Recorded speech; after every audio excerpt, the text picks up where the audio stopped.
Solidarity forever, for the union makes us strong. Is there aught we hold in common with the greedy parasite, who would lash us into serfdom and would crush us with his might? Is there anything left to us but to organize and fight, for the union makes us strong? Solidarity forever, solidarity forever, solidarity forever, for the union makes us strong. They say our day is over, they say our time is through, they say you need no union if your collar isn't blue. Well, that is just another lie the boss is telling you, for the union makes us strong. Solidarity forever, solidarity forever, solidarity forever, for the union makes us strong. They divide us by our color, they divide us by our tongue, they divide us men and women, they divide us old and young, but they'll tremble at our voices when they hear these verses sung, for the union makes us strong. Solidarity forever. There's no Solidarity forever. Solidarity forever, for the union makes us strong. They have taken untold millions that they never toiled to earn, but without our brain and muscle, not a single wheel can turn. We can break their haughty power, gain our freedom when we learn that the union makes us strong. Solidarity forever, solidarity forever, solidarity forever, for the union makes us strong. In our hands is placed a power greater than their hoarded gold, greater than the might of armies magnified 1,000-fold. We can bring to birth a new world from the ashes of the old, for the union makes us strong.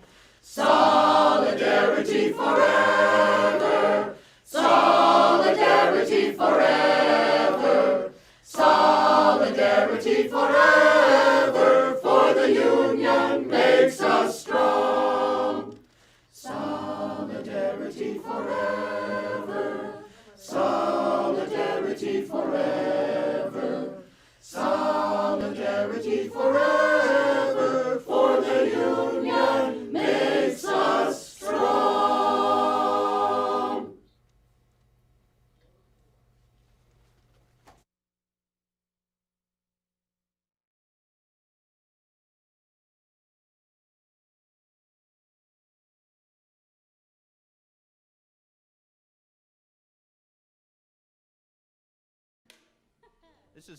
Those who make peaceful revolution impossible will make violent revolution inevitable.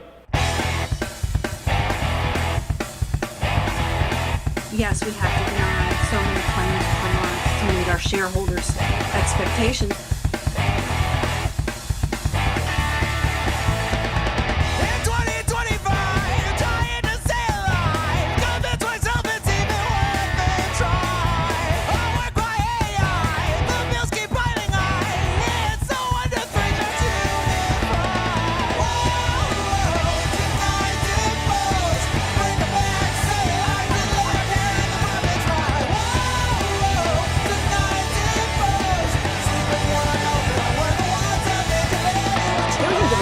including children, have lost their health insurance. What's so frustrating is that politicians have spent decades saying they recognize the problem and they make promises to do something about it, and then almost nothing happens. You know what they say to themselves in the dark. It's only a crime if you don't wear a tie. We keep them all busy paying their fines. In the epiphany, light up the spark. You know what they say to themselves in the dark. It's only a crime if you don't wear a tie. Seniors are the fastest growing this is a great thing because it inspires everybody, gets the motivation to look up to the 1% and say,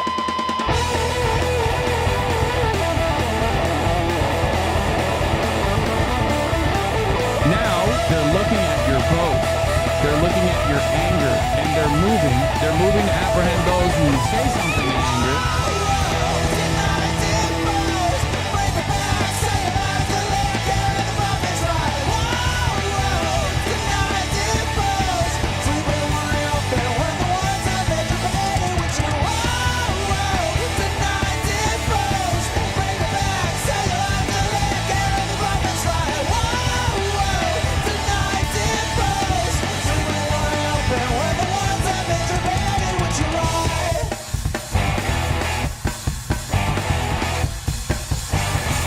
Increasingly by choice or by accident, this is the role our nation has taken, the role of those who make peaceful revolution impossible by refusing to give up the privileges and the pleasures that come from the immense profits of overseas investments.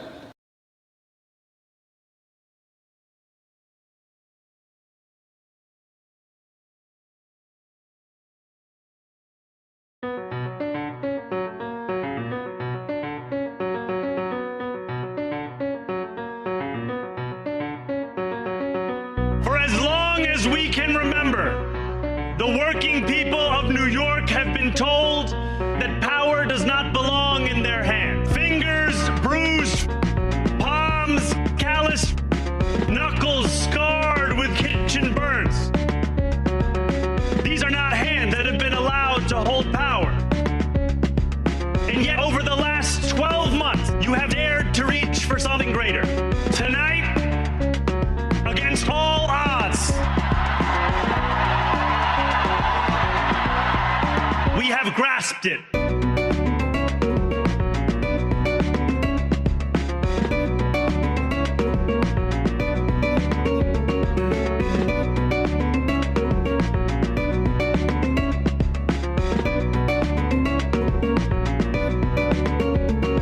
New York, tonight you have delivered a mandate for change, a mandate for a new kind of politics, a mandate for a city we can afford, and a mandate for a government that delivers exactly that.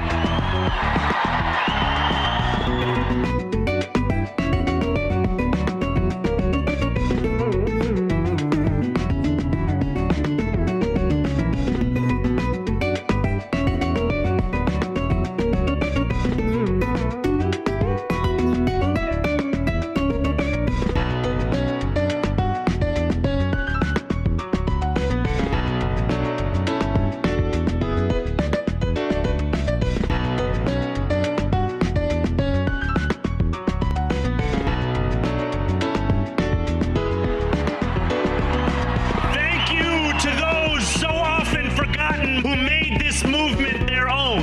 Yemeni bodega owners and Mexican abuelas, Senegalese taxi drivers and Uzbek nurses, Trinidadian line cooks and Ethiopian aunties. Yes, aunties. This campaign is about people like Wesley, people like the woman I met on the BX 33 years ago, people like the taxi driver I went on a 15-day hunger strike with outside of City Hall.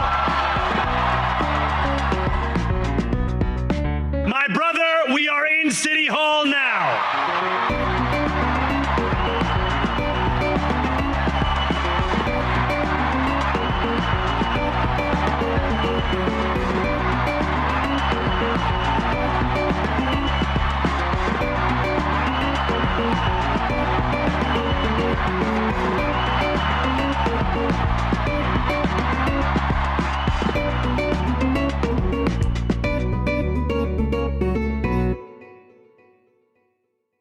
Hello, hello, hello. How we doing, folks? How we When the doing? union's inspiration through the workers. I don't know why it's continuing to play. Also, my monitor has just been freaking out. Maybe Windows 11 is mad at me. How we doing? I've never seen such blatant whitewashing than with this story. It's genuinely crazy, right? How y'all doing? Doing good? Tired? Fair, same. Hello, hello. Doing better now that you're on. Thank you. Yeah, just I thought well we could do some politics and then I could play that video game what I like. Doing pretty well for the cold season. Hell yeah. Overate at an Indian restaurant for my belated birthday dinner. Oh, hell yeah, Snuggle Kitten. Cold as fuck. It's 14 degrees outside. In what is that in freedom units? Let me see here. All right. Let's dive in, shall we?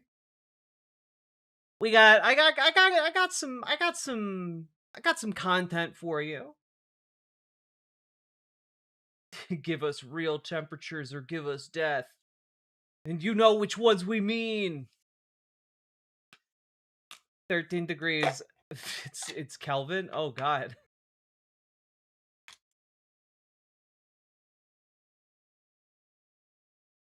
You should put away that leftover rice.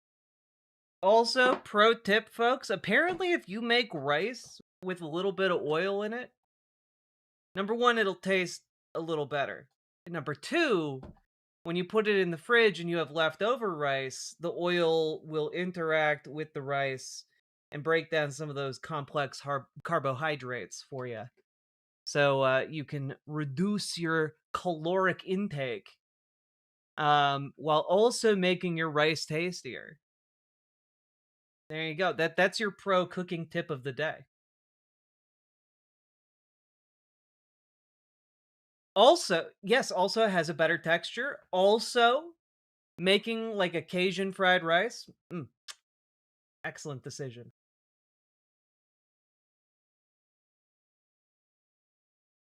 All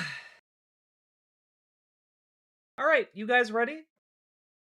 If you use 10W40, you'll get 7 extra miles per gallon. I don't know what that means. I am assuming gasoline or oil. What type of oil? I just use like vegetable oil, but you can use like olive oil, you can use like rice oil.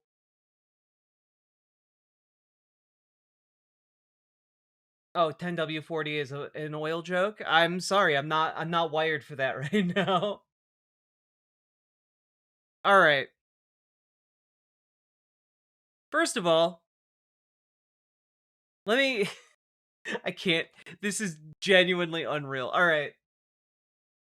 So, folks, I just have to say, I have never seen someone. I know everyone's talking about Erica Kirk and like the images of the Barry Weiss interview are being memed as like, look, I've never seen someone this full of demonic rage.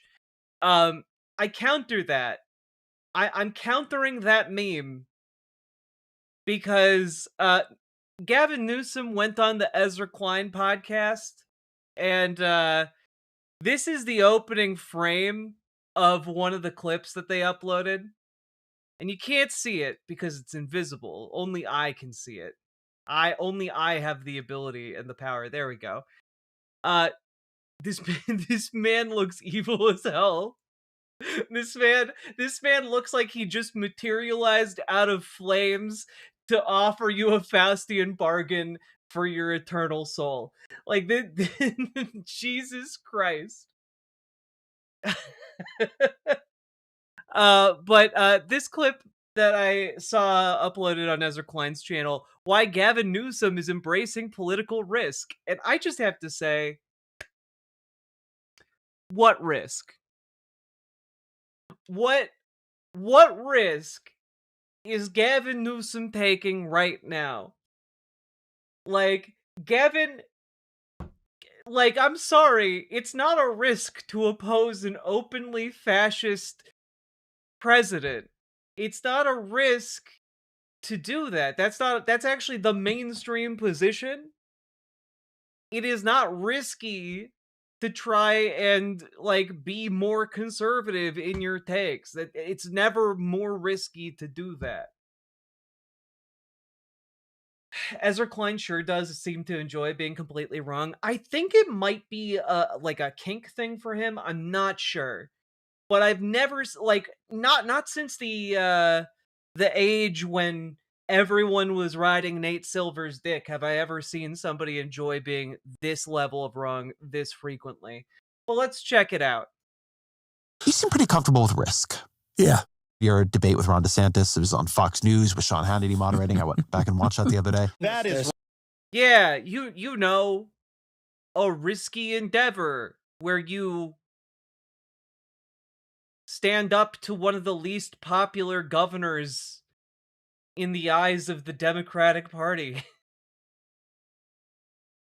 What a risky move. Wow. wrong. That's being a liberal bully. That's being a bully. Really? They had Down syndrome and you wanted to discriminate against them. $27 million. They were discriminating against Special because they were discriminating against the athletes. They wanted to marginalize the athletes, and you wanted the athletes. Like you did this for no reason. You did this because you knew it would make you look good in the eyes of like libs who are only paying half attention. Marginalized. God help you. God help us all. And I've How can being wrong be hot? There are humiliation fetishes. met a lot of Democrats who they're more worried about things going wrong in their communication than something going right. Ezra, I'm a fail forward fast guy. You miss 100% of the shots you don't take. I got a 960 on my SAT. I wasn't one of those straight A students at Harvard. I can. Now look, Ezra, look. I put my feet one in front of the other like any man that needs to walk and procure some locomotion. But you know, I fail forward a lot. So sometimes that foot encounters some kind of barrier, like a fallen tree, or, you know, the bodies of the people I've killed with my policies. You know, but hey, you miss 100% of the shots you don't take, am I right? Like, I'm sorry, Gavin. It doesn't make you look good to basically be saying, hey, I'm full of failure. People don't want that in their president. Like, even Donald Trump pretends to be successful, man. Like, I don't care what his grade was on the SAT, and frankly, the fact that he's bragging about his SAT score as a grown-ass man is like a stunning indictment. Have you ever seen or heard someone who was successful talk about what they got on their SAT? No, because it's completely irrelevant. You've never seen me read a speech. I can't read a speech. Yeah, well, look, you guys think I'm a smart guy? You think I'm a smart guy? Look, I'm illiterate. I can't read. I can't read nothing. Wait. I have severe dyslexia, a learning disability that has defined me and who I am.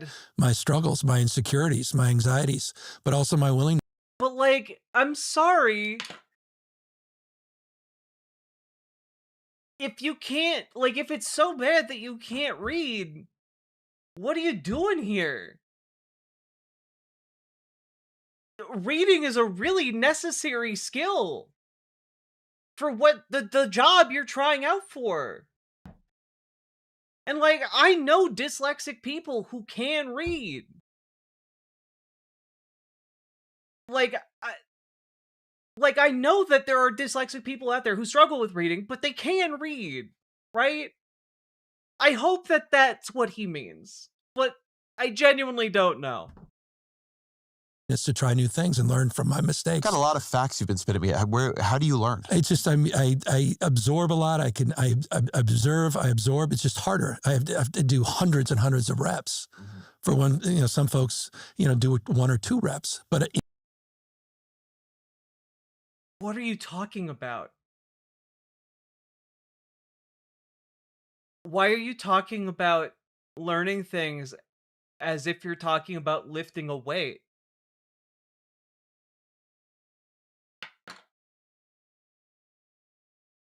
What does that mean? You read Charles Dickens 100 times in order to what does that mean?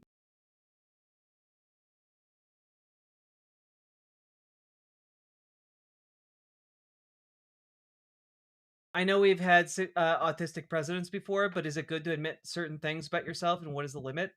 Look, it's fine to be open about your struggles, right? Like, it's fine to be open about your struggles. It's fine to be open about your disabilities, but when you're saying you cannot do something that is a key component of a really important job, that's a problem.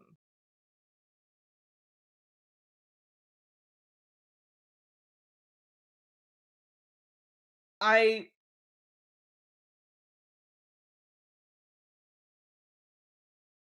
mean, I guess that he's saying he needs to read something over and over and over again in order to understand it, but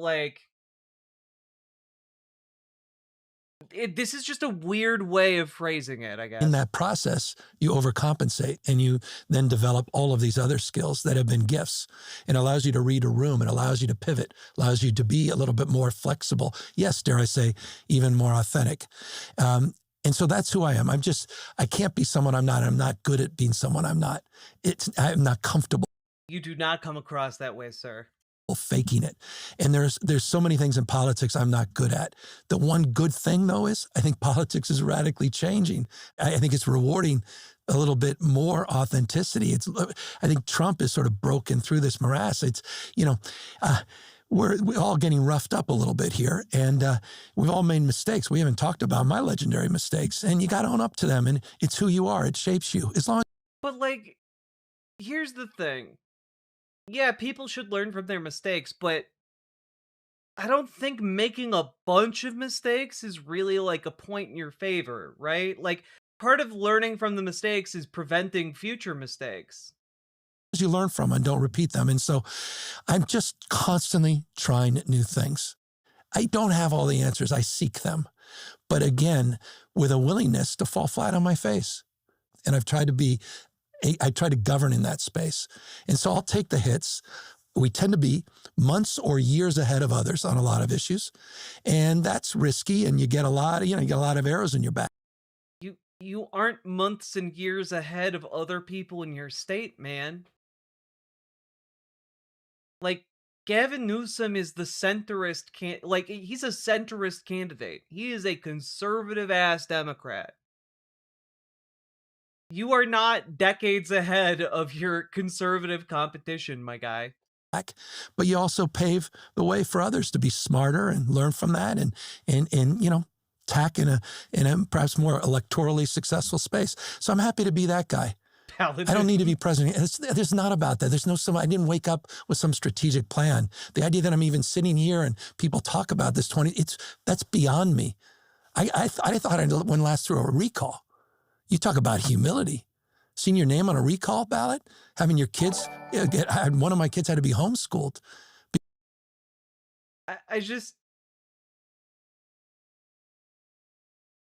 You're homeschooling your kids, right? So if one of your kids had to be homeschooled, is that how they were became a Kirkhead?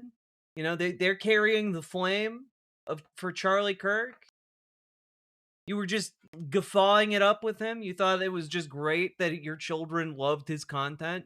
The guy who said stoning gay people was God's perfect law. Yeah, okay. Because it was so humiliating. But I guess that was a mistake. For her. Can't go outside. You can't walk the streets without seeing signs. And getting through that and getting the other side and dealing. I mean, this has been a hell of a 7 years as governor of California. I mean, the most blessed and cursed state, from historic wildfires and droughts and floods and, unrest, social unrest. I'm one of the few governors left in the COVID era. There's only a handful of us that could talk about all those scars and the mistakes that were made and the lessons learned and the humility that comes with that. And so I'm on the other side. And I think people, if you've noticed anything about me, is you feel that a little bit. That I'm smash mouth about some of this stuff. I think Trump is one of the most destructive presidents and human beings. What is? I'm sorry. Maybe I'm too young. What does smash mouth about this stuff mean? What is? I've never heard someone use smash mouth outside of the proper noun. So, like, can anyone translate? My lifetime. I think this republic is at real risk, this country being unrecognizable. He doesn't and have I have the no weed, patience for people that want to indulge it. I can't stand the crony capitalism. I can't stand all these supplicants that are... You can't stand the crony capitalism. My guy, you're like the poster boy for it. They're sitting there bending the knee to this president. I can't stand the universities that have done that, the law firms that have done that, the individual corporate leaders that have done that, the other governors maybe. He's like, Gavin Newsom is like the guy behind like third way think tanks. Like he's the guy they're all targeting with their policies. Like he's going to be first in line to throw trans people under the bus. Democrats and Republicans that have been complicit at this moment. This guy is reckless. He's wrecked this country. We'll not have a fair and free election if we don't continue to fight. That's what matters to me, seriously. I'm the future ex-governor, and who the hell knows what happens the rest of my life, except one thing I know that matters in the rest of my life is I have to look at my kids in the goddamn eye. I mean that. Seriously. That's not like a politician thing. To look them in the eye and say that not a peril of being judged, not to have lived in the moment. So that's what animates me, but it's not some grand plan. So paradox, bring it on. Contradictions, bring it on. Contradictions, but that I think I can explain, perhaps. Evolutions, we didn't get into trans sports. That's an issue. Oh, God. I think him saying that he's smash mouth means that somebody once told him the world was going to roll him. And as he previously admitted, he's not the sharpest tool in the shed. True. Paladin, thank you for being the first person to support stream today. And for that reference. But also, like, notice how I say he's the first in line to throw trans people under the bus. He brought up trans people in sports. Because Ezra Klein wasn't doing it. And he needed to make sure he threw a trans person under the bus. No one wants to hear about because 80% of the people listening disagree with my position on this. But it comes from my heart, not just my head. It wasn't a political evolution. It was position. That makes it worse. You understand that makes it worse, right? Look. My racism didn't come from my didn't come from my head. It came from my heart. Like that makes it worse. Being that I don't think it's I want to see trans kids. I have a trans godson. There's no governor that's signed more pro. You have a trans godson. Like a kid who, if something happened to their parents, you would become that trans boy's guardian. And then you would be willing to look him in the eye and tell him he can't compete in sports. You'd be willing to look him in the eye and force him to go compete on the girls' team. What the fuck? What's a godson? It's like a quasi-religious title, but basically becoming a godfather to a child or a godmother to a child basically is saying, if the parents of this child die, I will become the caretaker of this child. I will be their guardian in your stead. It's a very, almost sacrosanct responsibility. And I'm genuinely, this is disgusting. Trans legislation than I have, and no one has been a stronger advocate for the LGBTQ community. But you have to accommodate the reality of those whose rights are being taken away as we advance the rights of the trans community in terms of the fairness of athletic competition. And I just think that's not a bigoted position. And it's an example. If you think it's not a bigoted position, Gavin, I want you to imagine having a conversation with your godson where you tell him he has to play on the girls' team because you think it just wouldn't be fair. Like, I'm sorry. You cannot have that conversation with a child, looking them in the eye, and feel like you are being the not bigoted one in that equation. Of some of the things I've been saying about being judgmental, dismissing people, throwing that person out of the party. I mean, you are literally throwing someone out of a party by putting trans kids out of sports, Gavin. You threw them out of the groups they were going to associate with. I want to talk cancel culture. I've lived it on that issue alone, despite a record of 30 years. Want to stress again, Ezra Klein didn't even bring this up, and I have no love for Ezra Klein, but this is all entirely self-inflicted by Gavin here. And people are willing to say, I'm done. Friendships I lost on that position. Yeah, it turns out people care about trans people. People care about trans people being treated equally and with respect. And you're finding that you're incapable of doing that, and you're like, but guys, I might not be capable of respecting trans kids, but, you know, like, that's not bigotry. Haha.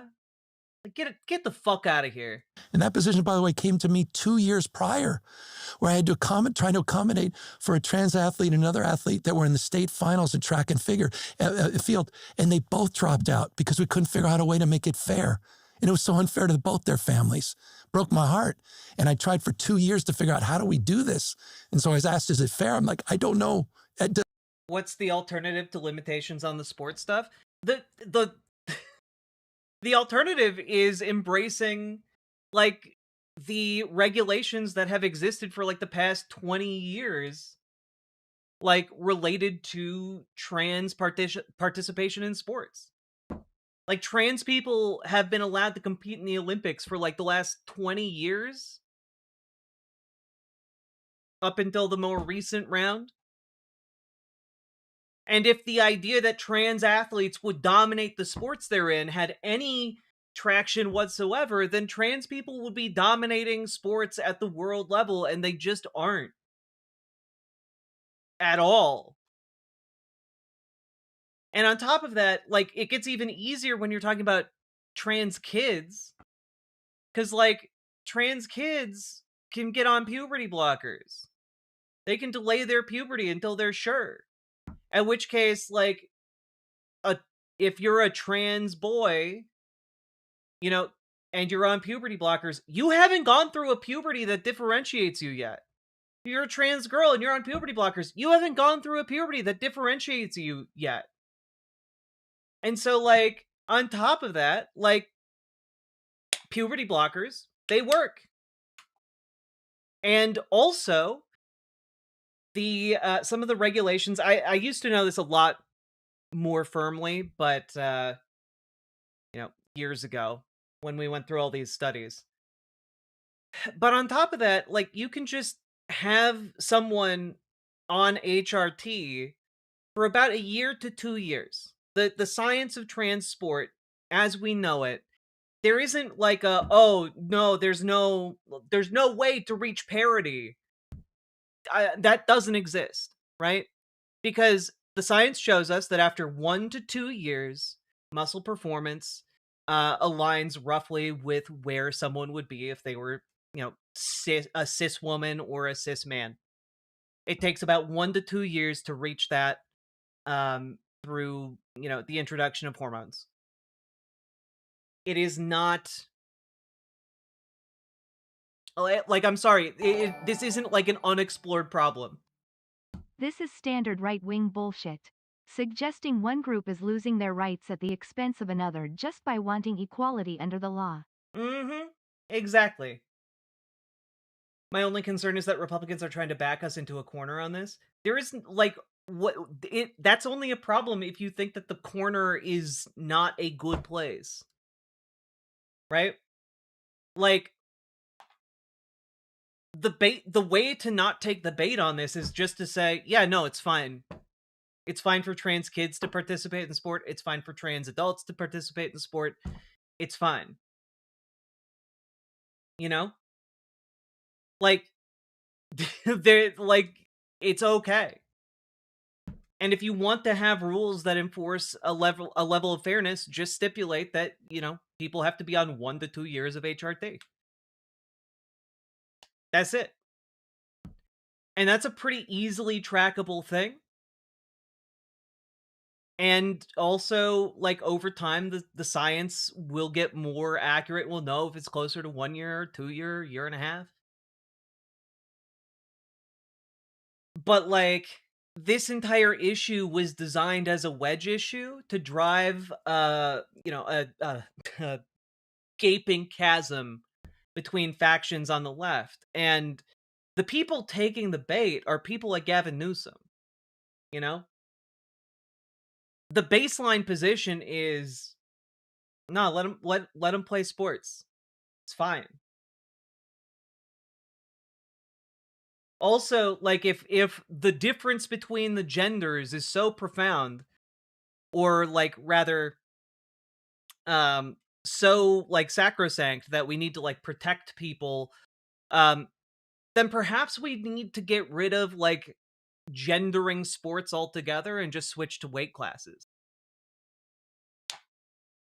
Other sports do weight classes. It seems like it'd be relatively fine. There are gonna be girls that are better at football than some men. There are gonna be some boys that are better at some sports than girls. Like, again, if the concern is over fairness, then, like, an arbitrary differentiation between two different sports based on gender, that's silly. Like, yeah, there shouldn't, like, why have women's chess? You know? Trans women are getting banned from playing women's chess. And the argument is, well, men have just a more logical, tactical brain and thus possess an advantage over women. And it's just such utter bullshit that is just a perpetuation of the patriarchy. That's all it is. It is a perpetuation of age-old stereotypes that are not borne out, by the way, when you look at the wider world. Why was sports gendered to begin with? Largely because women started winning at sports and it embarrassed the men that participated in those sports, and so they became segregated. Like, unironically.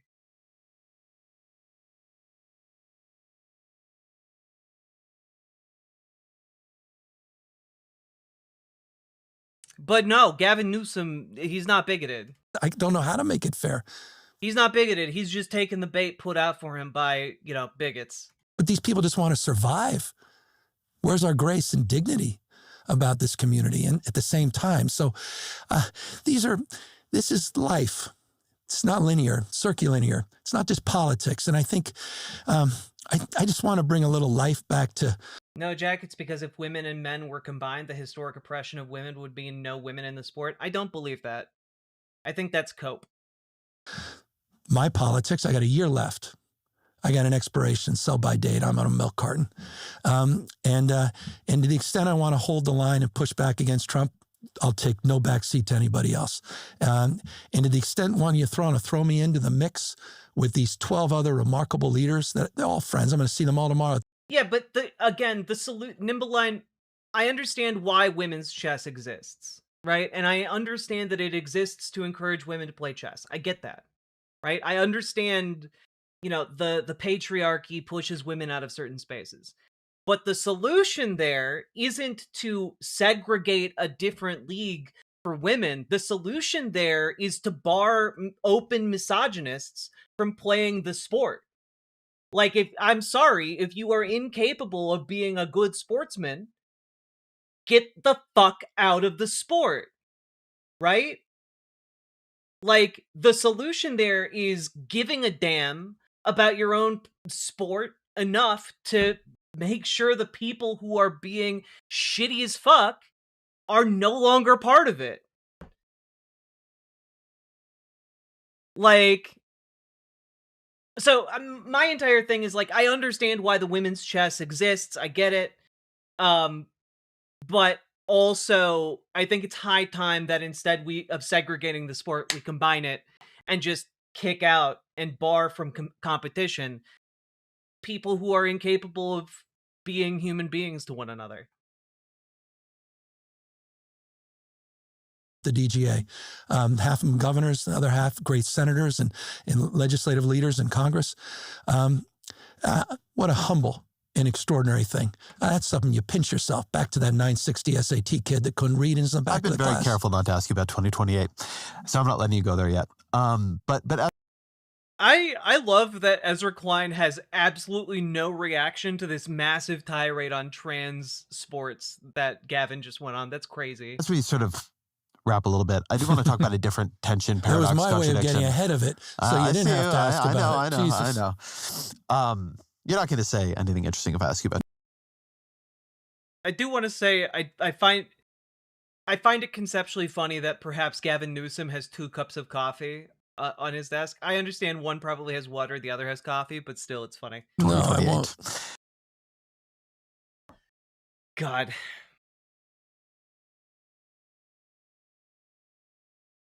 So, Gavin Newsom is still just the worst. And Ezra Klein still hopelessly pursuing his very specific angles and grievances. Liberals are strange? True. I mean, like, this is the thing, right? Like, when we talk on the left as socialists or people, you know, progressive Democrats, whatever you want to call yourself, when we talk about this, it is very apparent to me when we cover liberals like Gavin Newsom that perhaps these people aren't our friends. Perhaps these people aren't actually, you know, going to fight for the working class. Perhaps these people are actually just going to strike break like crazy and seek to impose harsher corporate rule on us. You know, like maybe these guys aren't the good guys here. So all I'm saying here is this guy got some big problems. And in his eyes, that's actually an asset, because the more you fail, the more you learn and grow. And like, that might be good advice on an individual level, like, hey, be comfortable with failure and growing as a person, because failure is the best teacher. But you don't want that in a president. Like, I don't want my president failing and learning on the job like that. I don't want that, actually.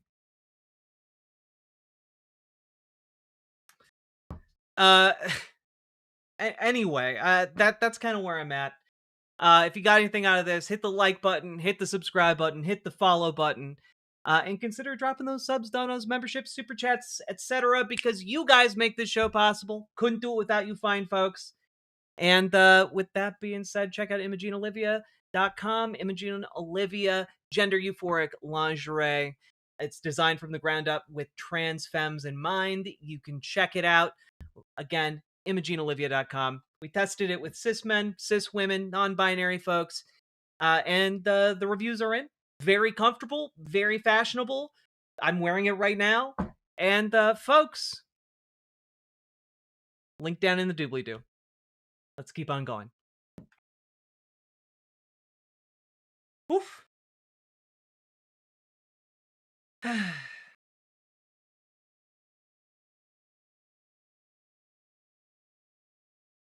Sent the link to my mate. Yeah, appreciate it if you guys share it around. All right. Did that.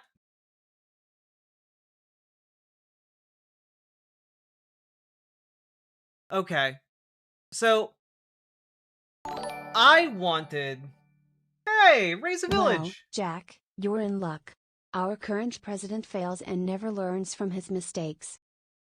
Thank you for the $5 super chat. Very much appreciated. And yeah, I love it when someone is all like is similar to Gavin Newsom, where they fail and never learn. It's impressive, really.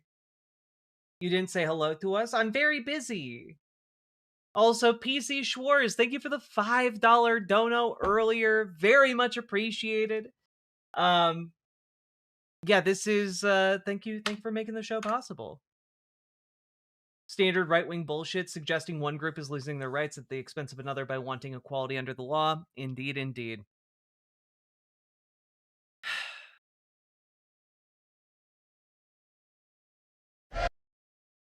Okay.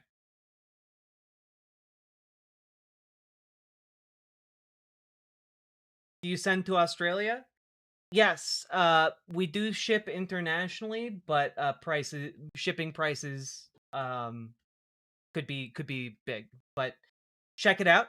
There's a tool in checkout that will help you know how much that might be.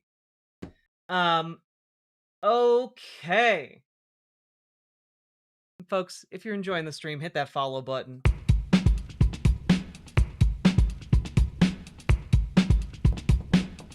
Go. Click a button. Click a button. Click a button. Click the goddamn Uncle Gumball, stop it. Click a button. Click a button. Click the goddamn button. Click a button. Click a button. Click a button. Have tariffs hurt shipping? Tariffs haven't hurt shipping out of the country, but shipping in, yes. Click a button. Click the goddamn button. Click a button. Click a button. Click a button. Click the goddamn button. Click a button. Click a button. Click a button. Click the goddamn button. Click a button. Click a button. Click a button. Click the goddamn button. Click button. Click button. Click button. Click button. Click button. Click let's yeah.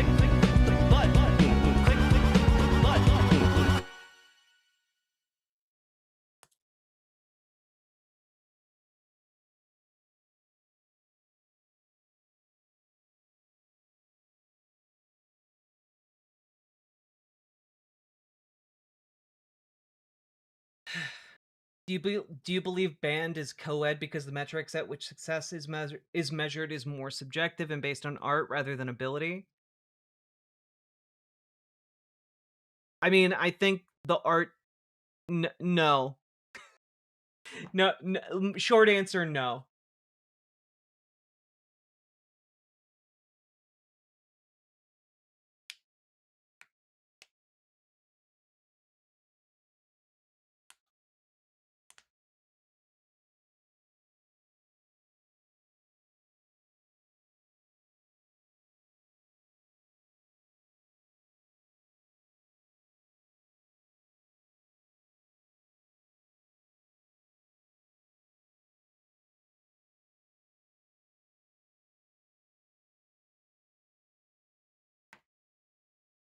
So how did some sports remain co-ed? Well, I don't for one, people don't consider band a sport. Like no one was like, Mozart, a great sportsman.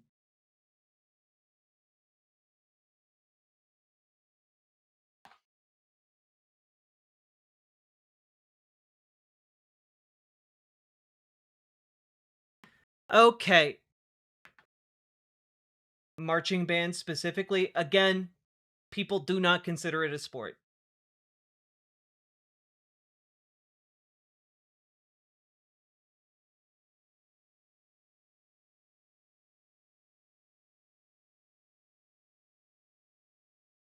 And you might find that that is because what is considered a sport and what is considered an art are actually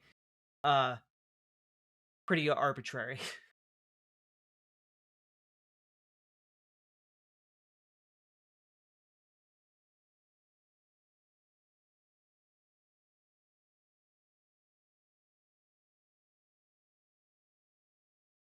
Girls are just as good at marching band. What the heck are we talking about? I mean, I think we all agree on that.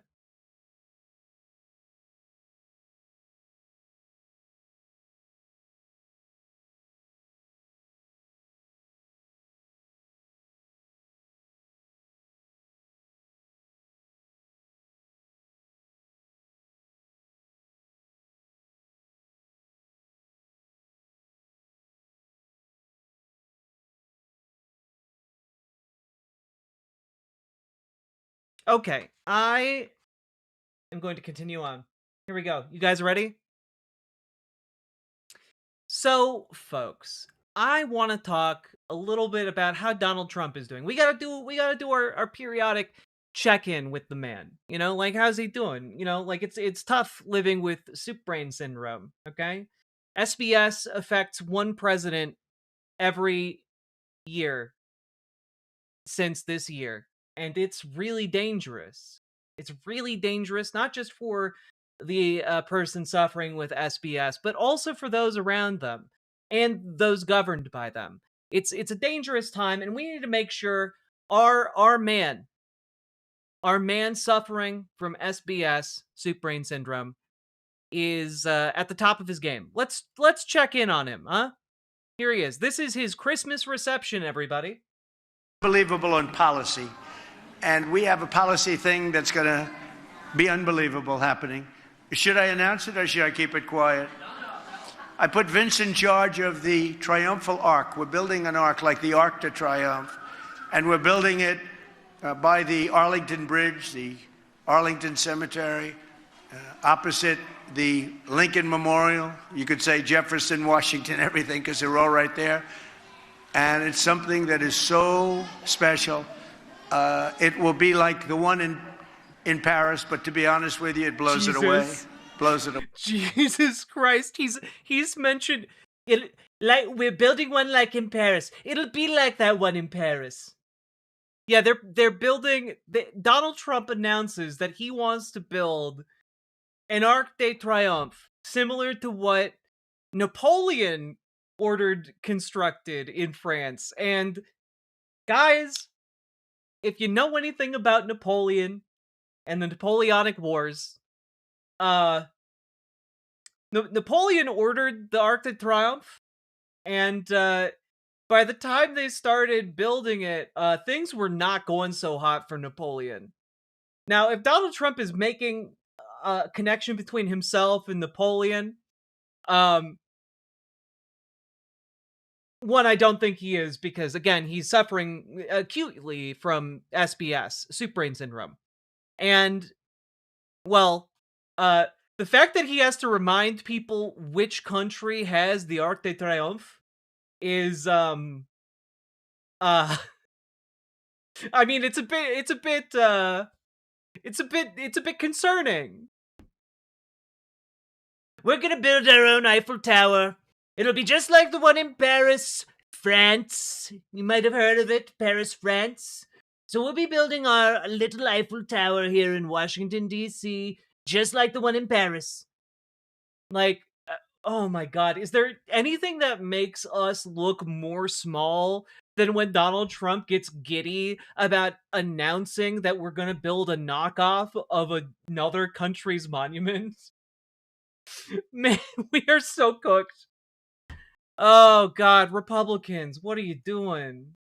In every way. And Vince came in one day and his eyes were teeming. I mean, he couldn't believe how beautiful it was. He saw it and he wanted to do that. That's your primary thing. There is nothing that can compete with that.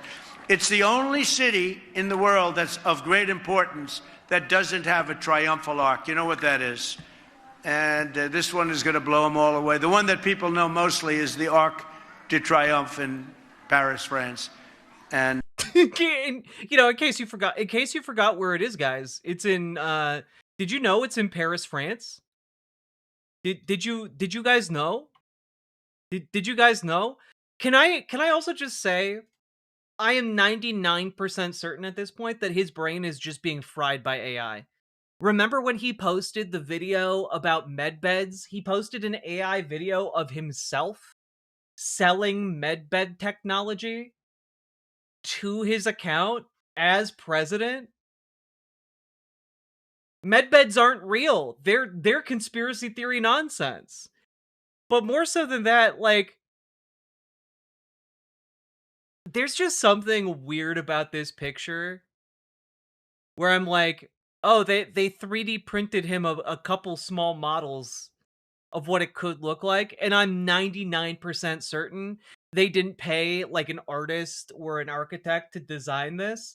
and instead what happened is they typed a prompt into ChatGPT, and this is what it came up with. So I'm really looking forward to them trying to build this, only for it to collapse in on itself halfway through construction. Yeah, why is he, like, again... Okay, look. This is a very suggestive, Of course, hand we have to gesture. build a new Arc de Triomphe.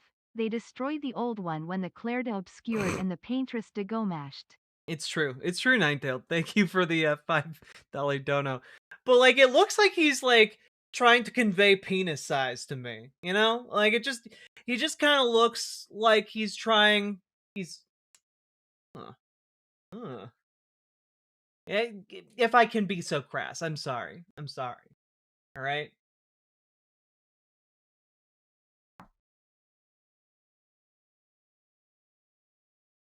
Let's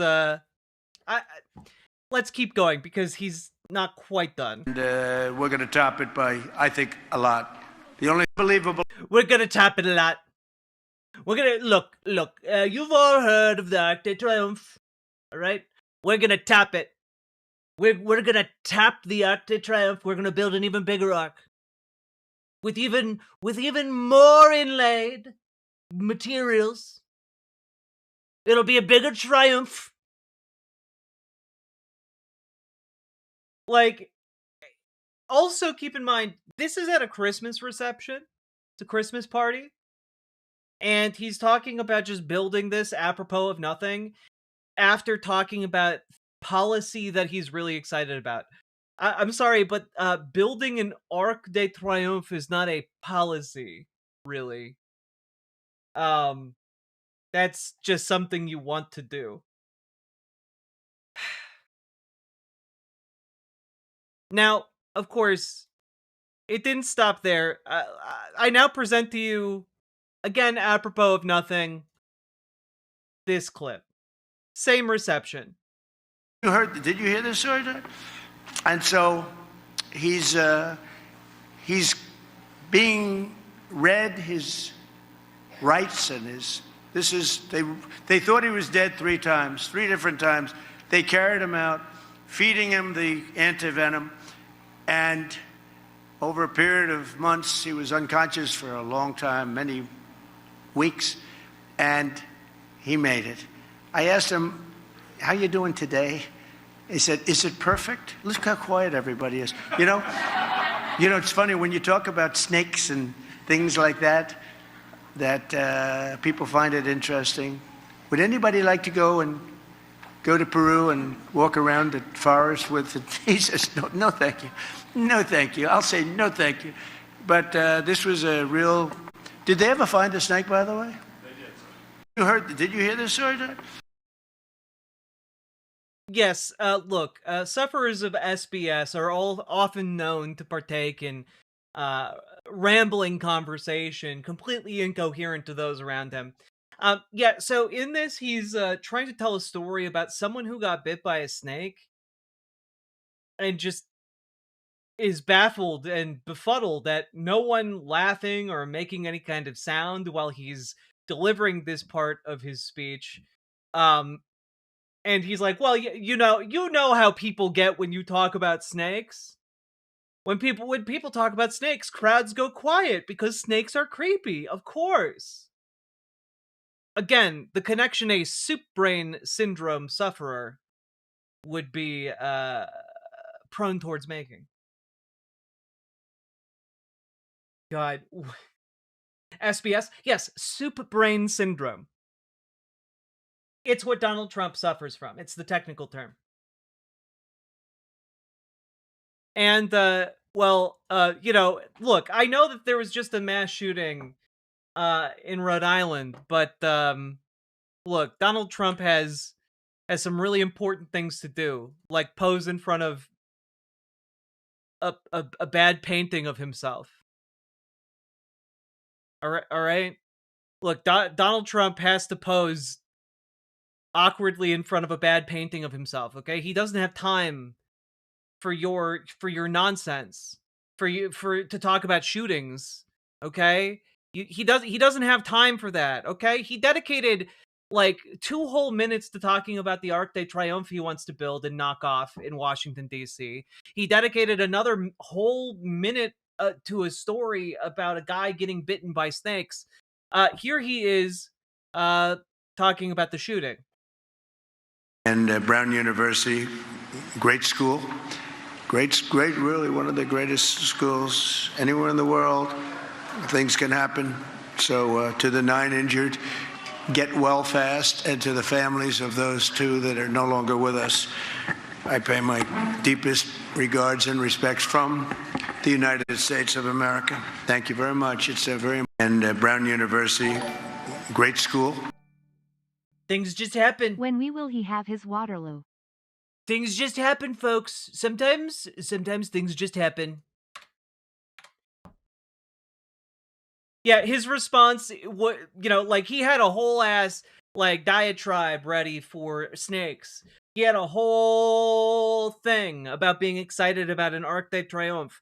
But when, kids are killed at a university, no. He look, shit happens, guys. Anyway, get well soon. Bye. God. I don't really have like a way to wrap this up in a bow other than saying the Mad King is getting worse. The SBS is intensifying. It's becoming a thicker and thicker soup every day. One day it will become solid.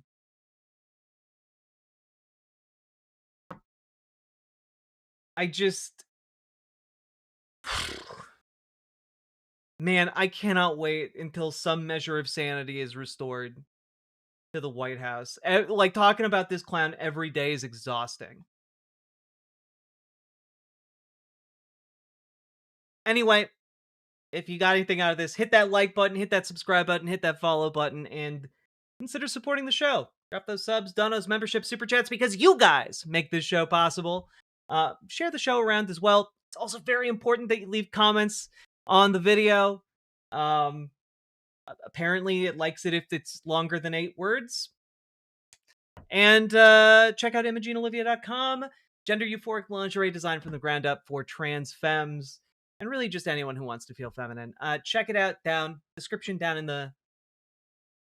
link down in the description. There we go. Maybe I'm catching some of the soup brain. Oh no! Video's done. Oof.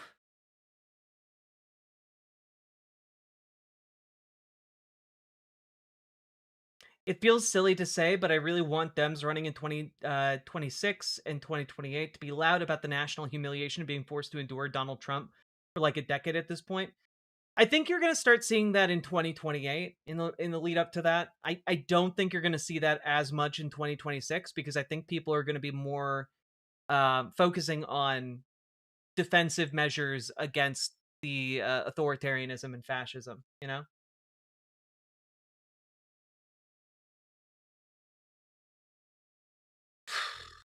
It really is embarrassing, and it's embarrassing because we know that this is going to follow us forever. Like, this is a national shame that isn't just going to go away, Like, we're going to have to deal with this for the rest of our lives.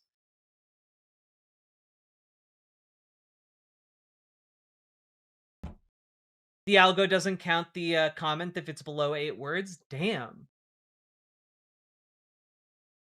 I'm a bit embarrassed for you. We deserve the embarrassment. The secondhand embarrassment, I guess. The medbeds from Prometheus. Exactly, Pork Chop Express. You're familiar. Is it a 5G virus? Don't worry, we're beyond 5G now, according to Donald Trump.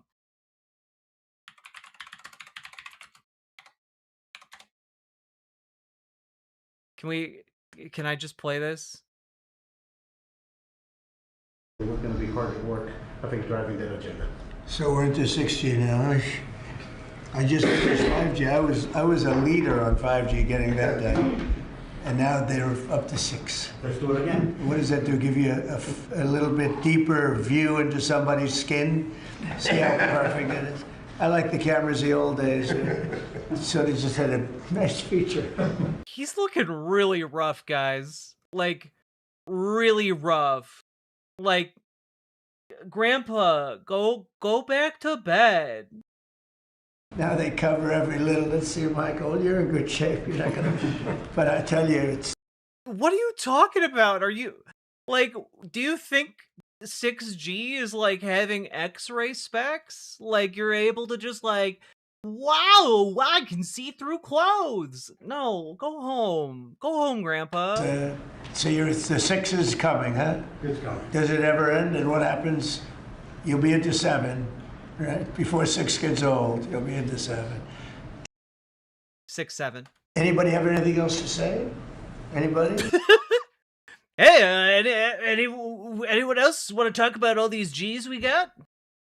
Anyone? It's weirdly quiet at this table. Why is no one talking? I don't understand. I think that the other thing is we want to thank you as well for the openness of your organization and your team. We always find people that wants to hear what we need and is willing to design programs that will support us. So thank you for. Well, we're here to serve you. We want you to just dominate the whole world in terms of what you do. Just dominate the whole world. That whole world. I meant to say world at a normal timing behind whole, but I didn't. And that's on me. All right? A very important world. And you're doing that. And we're making it easy for you. And that means you're going to do it faster. It's more jobs. And a lot of good things happen. Right? Go ahead, please. Mr. President, you may not recall, but in your first term, you actually sponsored the Department of Energy to build the largest systems ever built. And thanks to your sponsorship, the Department of Energy owns the 3 top supercomputers in the world. Yeah. And we build them with them. And these are systems that can do quintillion operations per second. And that means we can solve I know. a lot of... we made that. I know. I invented the number quintillion. I was talking about it decades ago, back in the 70s. Possible. It's worked out very well. Good. Solve the problem. So now we're going to build the next generation again. Good. Sounds good to me. Any questions, please? Mr. President. He has no idea what he's talking about. Just hopelessly out of his depth. Anyway, we'll make this a short. Hit the like button and let me know what you think down in the comments. Is our president soup-brained? Or do you what other signs do you need to know that this man has soup where his brain should be? Let me know down in the comments. We'll I'll look through them. Maybe I'll respond to you guys. Maybe we'll do a comment response. I don't know. I'm still figuring out the short thing. And check out ImogeneOlivia.com. Boop. There you go. Liquefied brain juice. I have liquefied brain juice tonight. I'm not on the ball. My brain is slip and sliding all over the place. So maybe maybe my brain is turning into some kind of thickened chicken rice situation. Is it split pea soup? Oh man. Eddie, you're making, you know what? I think for this holiday season, I'm going to get the things I need to make a split pea soup with ham. That's going to be some really tasty shit. Sounds like you should just play more Claire Obscure. I agree. Shoot bang. Oh my god, we have a white name in chat? What the fuck? It's okay. Don't panic, everyone. Don't panic. Act normal.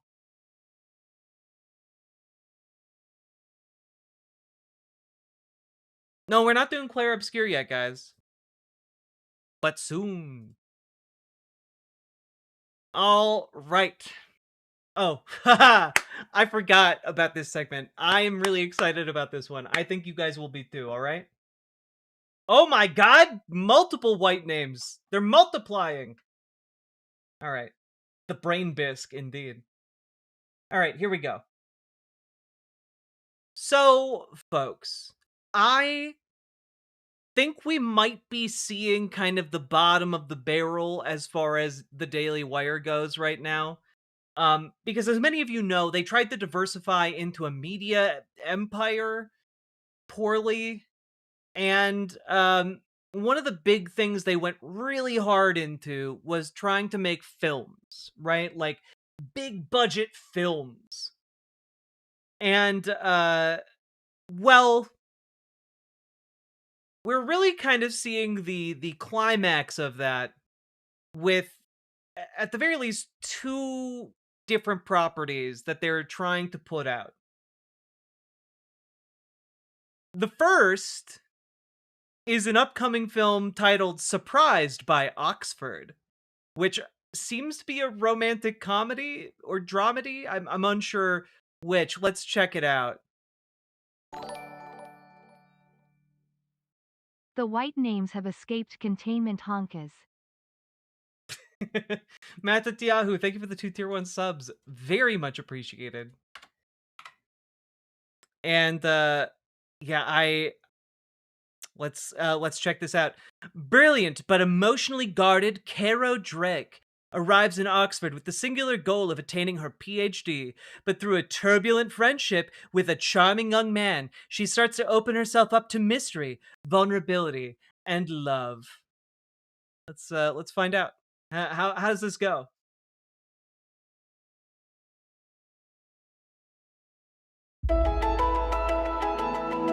This is a letter from the University of Oxford.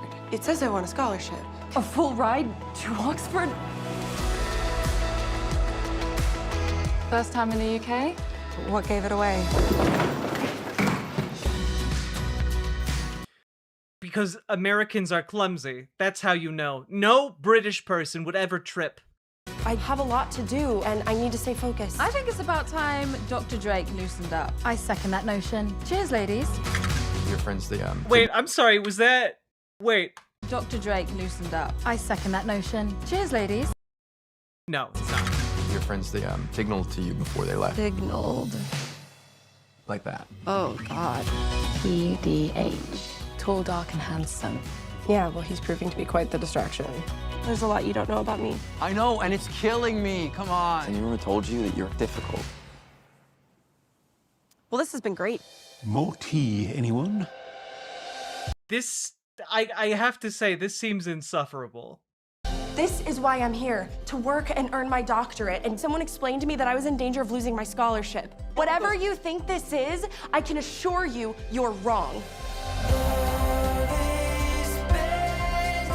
You wear this brave face, but inside you're just as scared as everybody else. You do not know what I've been through.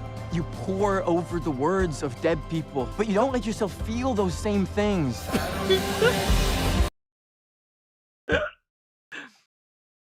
Books are pointless. They're all written by dead people. Go out in the world and experience things. You don't need Oxford. You don't need a scholarship. You need an experience in the real world. With me, your lover. The strength you speak of? Perhaps you're looking for it in the wrong place. Talk to him. Why? Because you love him. So what happens now?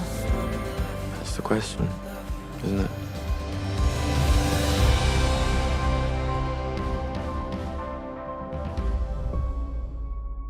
God. Okay, maybe this isn't... Wait, so is this just something they licensed from another company? It's the first trailer I've seen them post on their channel in a while. So I assumed this was one of theirs, but maybe they just bought the rights to, like, streaming exclusivity.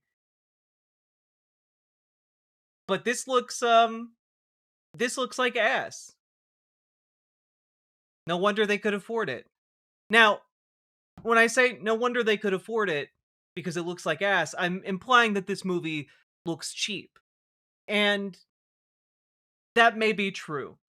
But what I think that the Daily Wire has been throwing all of their money behind is specifically their Pendragon Cycle mini-series. It's basically the Daily Wire's stab at having a Game of Thrones type fantasy drama action thing.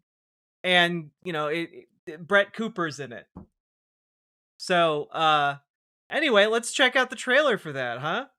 Well, let's check out the trailer, the official trailer, the Pendragon Cycle, Rise of Merlin, the series we've all been waiting for, the series we need.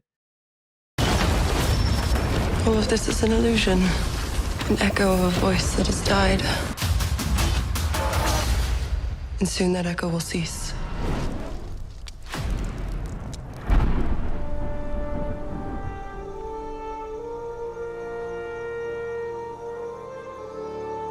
They say that Merlin is mad.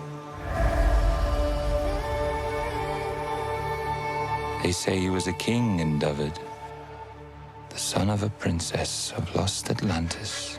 They say the future and the past are known to him, that the fire and the wind tell him their secrets, that the magic of the hill folk and druids come forth at his easy command. They say he slew hundreds. Hundreds, do you hear? That the world burned and trembled at his wrath. The Merlin died long before you and I were born. Merlin Emrys has returned to the land of the living. I keep wondering if Michael Knowles is gonna turn up as, like, some background character who has a dramatic line delivery. Well, like, this is pretty close to that happening. Oh no, we got a knockoff of The Witcher. The living. Vortigern is gone. Rome is gone. The Saxon is here. Saxon Hengist has assembled the greatest war host ever seen in the Island of the Mighty. And before the summer is through, he means to take the throne. And he will have it. If we are too busy squabbling amongst ourselves to take up arms against him. Here is your hope. A king will arise to hold all Britain in his hand. A high king who will be the wonder of the world. You. To a future of peace. There'll be no peace in these lands till we are all dust. Men of the Island of the Mighty, you stand together. You stand as Britons. Stop squabbling. The White Walkers are coming. Great darkness is falling upon this land. These brothers are our only hope to stand against it. Not our only hope. They say Merlin slew 70 men with his own hands. At Cathay, he slew 500. Wow, he's like No man is Kratos capable from of God such a of thing. War. The immortal man.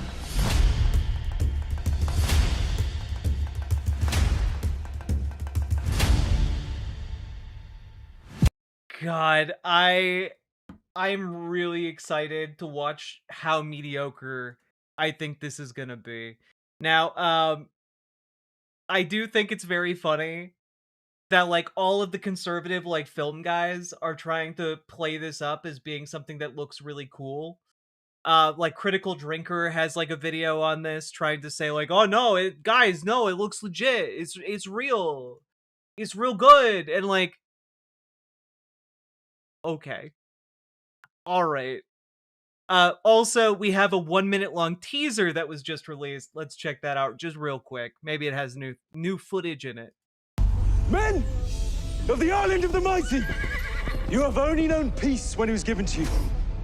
You've only known unity when it was forced upon you by stronger kings. But today, you stand together. I'm sorry. I can't unsee it. You stand. This looks like a Jenna Maroney bit from 30 Rock, and I know that dates me and makes me seem very old. To all you young people, 30 Rock was a show before your time. But this looks like a Jenna Maroney bit. Can I just find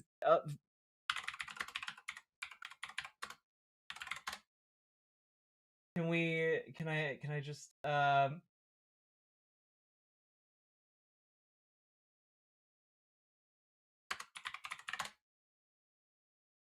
Can I pull up the Smurf ad? Here.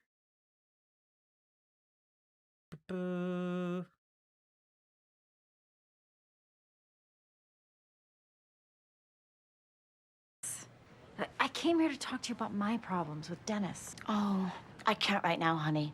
If I don't do my facial exercises, I could wind up looking weird.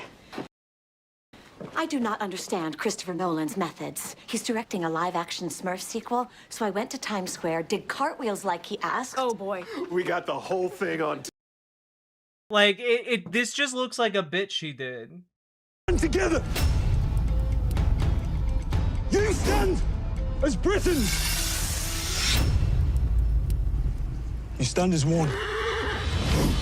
Ride forth against the barbarian and lead your high king to victory. I've seen what you can do.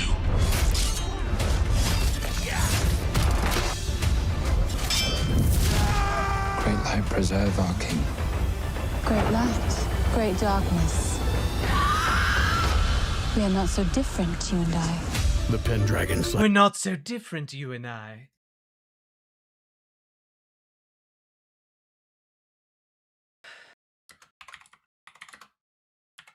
I just also,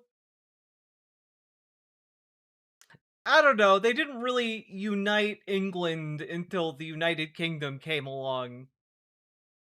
But you know, whatever. I guess it just doesn't matter. You know, we're talking about wizards and Merlin.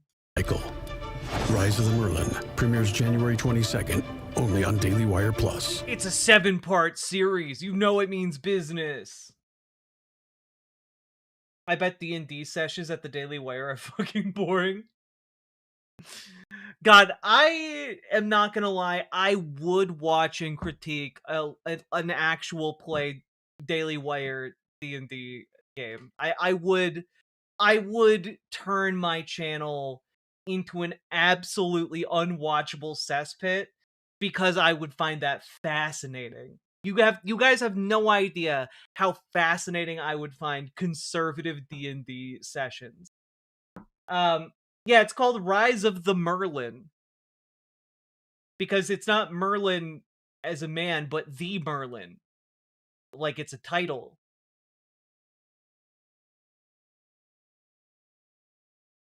Rhymejack, you're a published tabletop RPG dev. What can you name your project? I would love to check it out. Andrew Clavin is DM. Oh god. Anyway, all of this to say, folks, I don't think the Daily Wire is gonna recoup their losses on this one. All right, I don't think they're gonna make a bunch of money. Considering they're now selling lifetime subscriptions to Daily Wire Plus at a discount, or at least they were not that long ago. And I have to say, this thing, the Pendragon cycle, they have been pushing this for years. I remember them announcing that it was in development, and they were like doing shoots during COVID in like Romania or something, or Hungary. And like, they've been working on this for years. I think this is like their gigantic money sink right now. And if this doesn't work for them, they're gonna be screwed, right? So, I don't know. I find conservative media fascinating. I find what they're doing with Daily Wire to be fascinating. And I don't think it's gonna I don't think it's gonna work out too well for them, actually. Like, I mean, look at how hard the Daily Wire Plus is pushing this. Rise of Merlin, surprised by Oxford. Rise of Merlin, Rise of Merlin, Rise of Merlin, Rise of Merlin, Rise of Merlin, Rise of Merlin, Rise of Merlin, Rise of Merlin, Rise of Merlin, Rise of Merlin, Rise of Merlin, Rise of Merlin, Rise of Merlin, Rise of Merlin, Rise of Merlin, Rise of Merlin, Rise of Merlin, Rise of Merlin, Rise of Merlin. Group chat leaked. Daily Wire hosts address Politico scandal. Daily Wire lifetime membership. Folks, there's a reason you're seeing this message. It's intentional because this moment is different. It's both a thank you and also an invitation. Thank you for choosing courage over fear. Thank you for standing when silence would have definitely been easier. And thank you for believing in a brighter future. For the past decade, you've stood with us. You helped us fight government overreach, defend the silent majority, and expose the lies of the establishment media. You joined us as we challenged the left's lunacy through culture-shaping documentaries that challenged the new status quo, fearless journalism, and yes, podcasts that became too loud to silence because of your support. Let's be clear, none of it happened without... I genuinely forgot that they had a lady named Isabel working at the Daily Wire. I genuinely forgot that that was a thing. You. We became the fight the left never expected to show up, and they certainly didn't expect us to win. And now as we launch the next decade of the Daily Wire, we're offering something we've never offered before, a lifetime all-access membership. It's more than exclusive access. It's a belief in the power of this movement to direct the course of our nation and to light the way during dark times. She seems AI generated. I don't know how to explain my initial reaction to her more than she feels like an AI. This movement isn't temporary, neither is your membership. No, guys, trust us. Our company isn't fleeting and ephemeral. We'll be here forever. Trust us, guys. Just buy lifetime memberships, please, for the love of God. Because what we're building isn't just media, it's a legacy, a voice that cannot be canceled, erased, or ignored. It's your chance to... I mean... Let's be clear. I've seen some of the movies that Andrew Clavin worked on writing, and I can safely say that a lot of his work has been ignored, actually. Lock arms with us, not just for today, but for decades to come. Lifetime members enjoy... I'm sorry, who are these people? I have never seen this woman in my life. Who is this? Chance to lock arms with us, not just for today, but for decades to come. Lifetime members enjoy... Who's this guy? I'm sorry, I'm usually very on the ball with, like, conservative talking heads. I have no idea who those two are. They're paid actors to pad out the runtime of the ad. I like it. Every feature and benefit of Daily Wire All Access with no renewal fees ever. As All Access expands, every new benefit is yours automatically for life. You'll be first to know what's coming next with early access to announcements and releases. You'll skip the line with priority customer support. And, of course, you'll be invited to help shape the future of Daily Wire itself. And you'll carry the DW forward flag pin, accented in 14-karat gold, a symbol reserved only for lifetime members. Plus, yeah, now you can put a Daily Wire pin on... Like, I'm sorry, your target demographic here isn't, like, trans ladies or punks with, side bags, all right? Like, that's not going to win over anybody. This is desperation. You're trying to sell them knickknacks. A signed first edition of my brand new book, Lions and Scavengers. This isn't for the casually curious. It's for the people who are committed. The 10,000 who will mark this moment and carry it forward. For 10 years, you stood with us. You shaped this first decade. Now let's build the next one together. Join us for life. Daily Wire pin next to a she/her pin. Yeah. Now, how much... They didn't really mention the cost. If I want to get a lifetime membership, how much does it cost? It was really weird that they didn't talk about the cost. Lifetime all access membership. Okay. Daily Wire.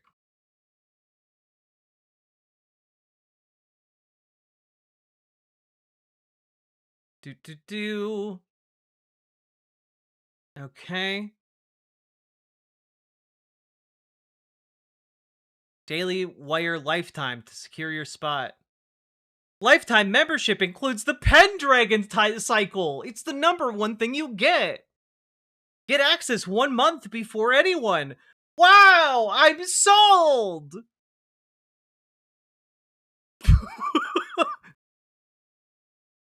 Okay, Paladin, I'm not gonna lie. The reason I went to this page was because I thought you were goofing me when you said that this cost $1,500. I thought you were goofing me. That's insane. Look, but $1,500 for 1 month early access on the first 2 episodes of the Pendragon cycle? What a steal! Oh, and you get a DW Legacy pin. And you get a copy of Ben Shapiro's latest book. Why? Oh my god, how could someone not? Holy shit. Always a grift with them? Yeah, no kidding. But look, all I'm gonna say is if you're at the point where you're trying to shill to get people to buy a $1,500 subscription to your website, and the main thing you have to offer is early access to one show that looks mediocre as hell, um,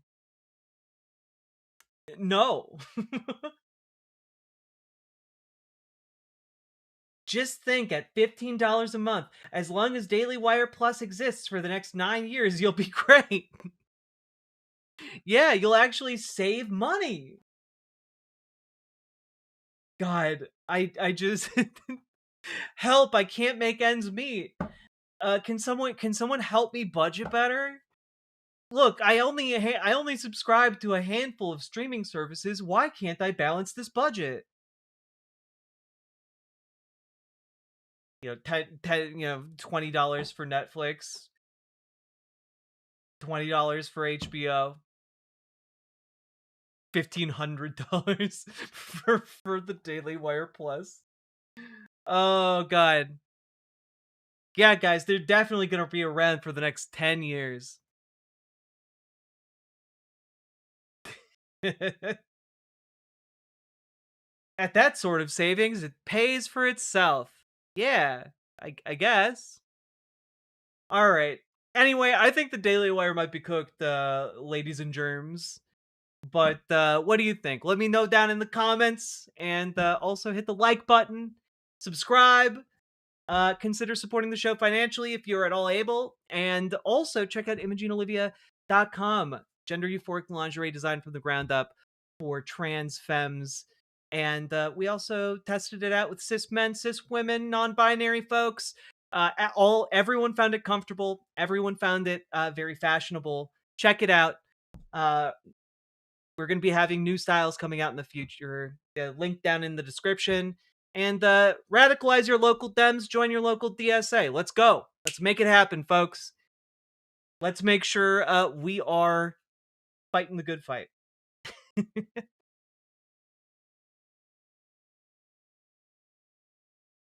God. Short stream? We're not done. We're not done, Bizou. You silly goose.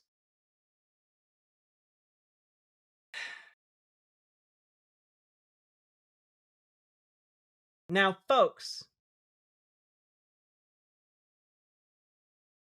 if you're enjoying the stream, hit that like button.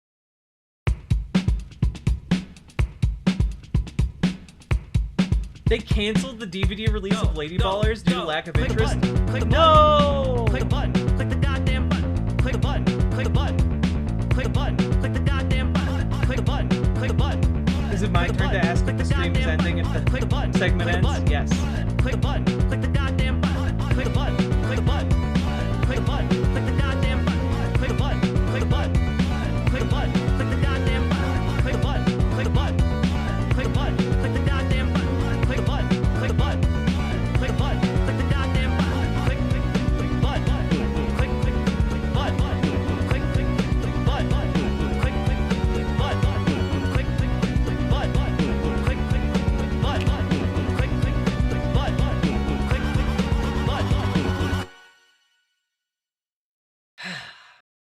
Physical media is so dead? No, it's not. Go to your local thrift stores and buy up DVDs by the dozen, all right? Build your own library. Or better yet, donate the DVDs to your local library, you know, after you've watched them.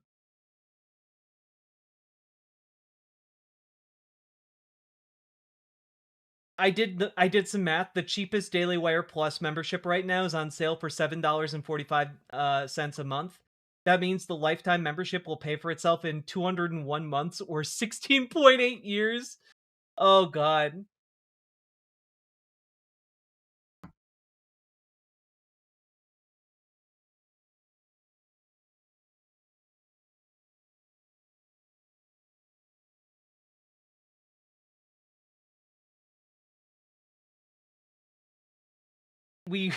I don't think we're really thinking big enough. We buy the lifetime membership and then we spoil Pendragon Cycle a month early.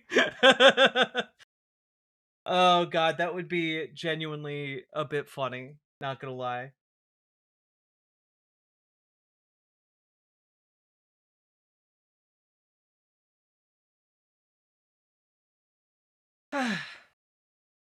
Better yet, if you know, had no scruples about getting into some legally gray waters, one might you know, rip digital media. I never would, but some people have been known to, and create kind of a little Plex server that you can you know, use for all of your little streaming needs. I miss ripping DVDs, so watch on my iPod. To watch on my iPod. You can do it again, Eddie. The age is nigh. And now.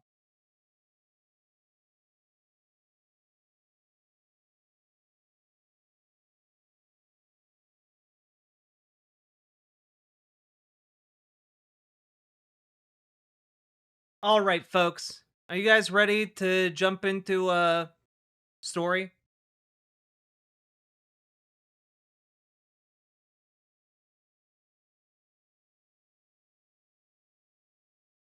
We got another segment, baby.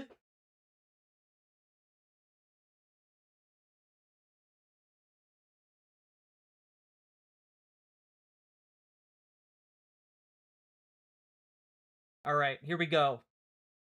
Also, remember, support the stream if you're able. Let's keep going.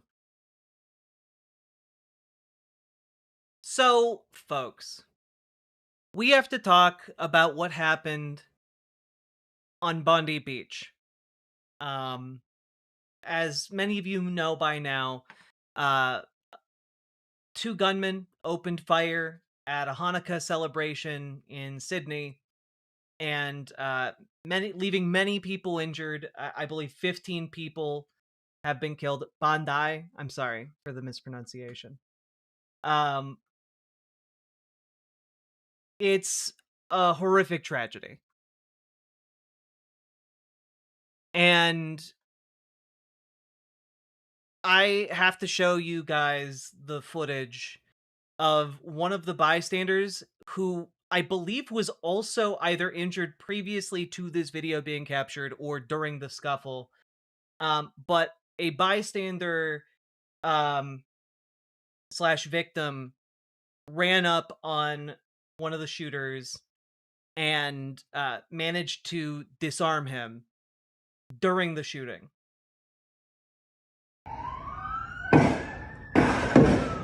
Oh! C'est un malade! Oh non, gros! Oh! Ouais, mais il y a son pote, il va se faire tirer dessus! Il est trop con, le mec qui a l'arme!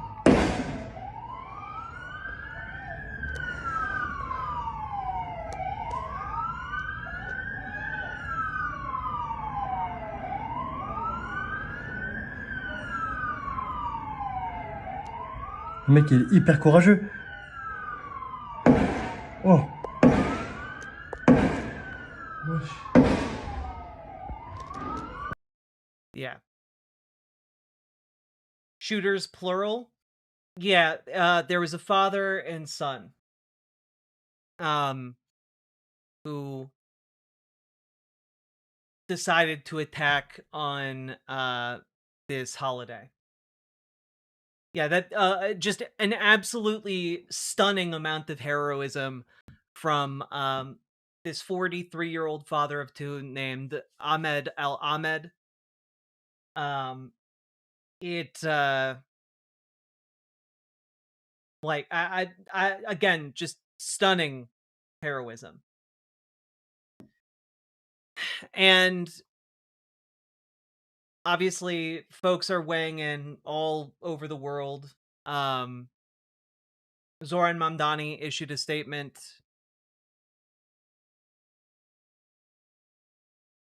The attack at a Hanukkah celebration in Sydney today was a vile act of anti-Semitic terror. I mourn those who were murdered and will be keeping their families, the Jewish community, and the Shabbat movement In my prayers, may the memories of all those killed be a blessing. While we are still waiting for all the facts to emerge, what we already know is devastating. At least 11 dead. That toll is now up to 15, including Rabbi Eli Schlanger, who held deep ties to Crown Heights. At least 29 injured. Another Jewish community plunged into mourning and loss. A holiday of light so painfully reduced to a day of darkness. This attack is merely the latest, most horrifying iteration in a growing pattern of violence targeted at Jewish people across the world. Too many no longer feel safe to be themselves, to express their faith publicly, to worship in their synagogues without armed security stationed outside. What happened at Bondi is what many Jewish people fear will happen in their communities too. On Bondi Beach today, as men with long guns targeted innocents, another man ran towards the gunfire and disarmed a shooter. Tonight, as Jewish New Yorkers light menorahs and usher in a first night of Hanukkah clouded by grief, let us look to his example and confront hatred with the urgency and action it demands. When I'm mayor, I will work every day to keep Jewish New Yorkers safe on our streets, our subways, at Shul, in every moment of every day. Let this be a purpose shared by every New Yorker, and let us banish this horrific violence to the past. Now, one thing to note is that in the aftermath of this, opportunists have been emerging out of the woodwork to try to use this tragedy for their own ends.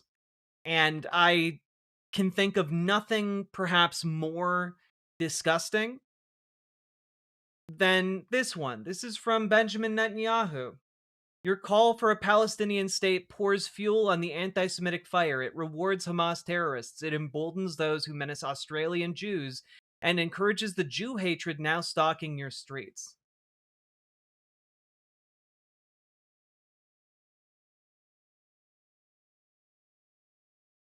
He is saying that this massacre perpetrated by two individuals is being done because people oppose the state of Israel committing genocide on the Palestinian people.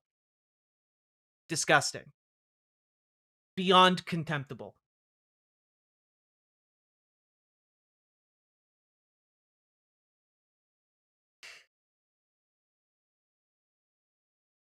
And not only that, but of course AI has been taking advantage of the situation as well. This was cited over by at The Verge. Grok is spreading misinformation about the Bondi Beach shooting. Basically, in a nutshell, guys, what a bunch of AI that has scraped the internet is saying is that the guy who disabled the attacker in that video I just showed you is not Ahmed Al-Ahmed, age 43, father of two, but is in fact a white tech guy. Like this has been repeated ad nauseum to such a degree online that AI has scraped up that information and was presenting it. It might, in fact, still be presenting it as the actual fact of the matter, when that is not a fact at all. It is just repeated lies. Yeah, it's I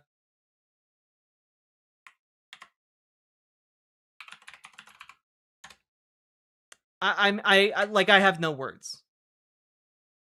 I have no words.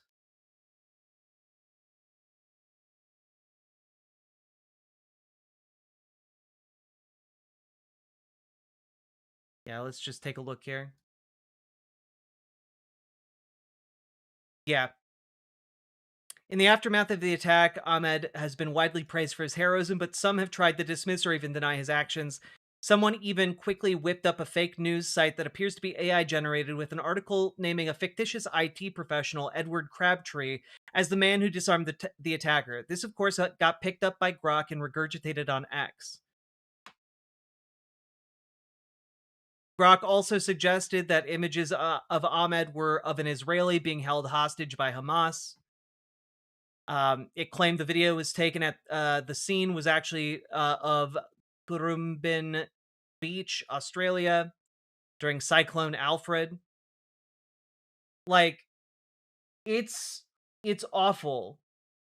And this is exactly one of the dangers presented by AI. The ability to, in the moment, get people who rely on the AI for accurate information to believe it unquestioningly. You know, like, basically it's designed to provide you just enough, like, positive reinforcement, like accurate feedback, so that you just stop questioning it and just go along with whatever it spews in your general direction. It's like I can't, again, we basically looked at Alex Jones's lies about Sandy Hook and said, "Hey, what if we had a robot do that instead? What if we invented a robot that could lie to us about mass shootings?" And that's what we did for some reason, and it's infuriating. Infuriating.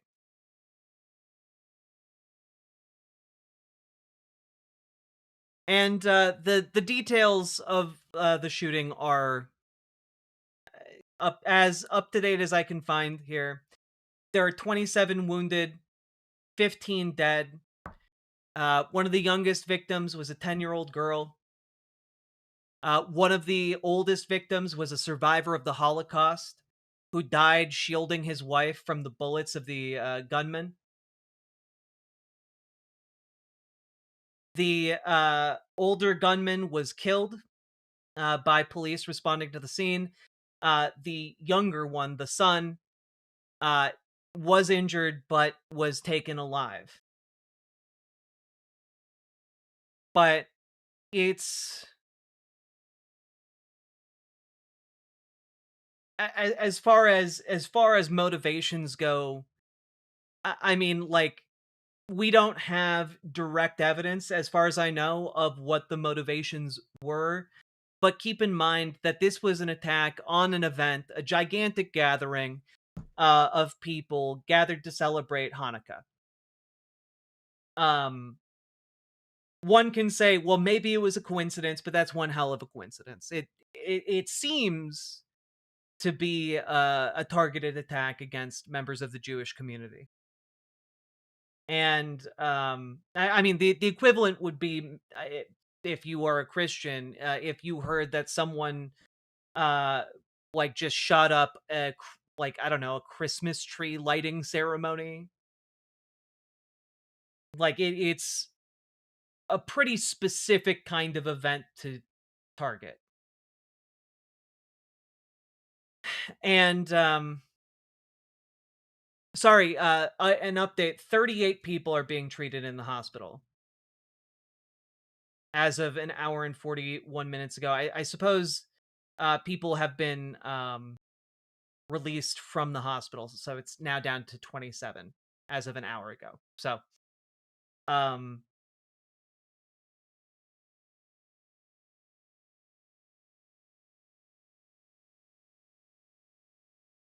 who did it?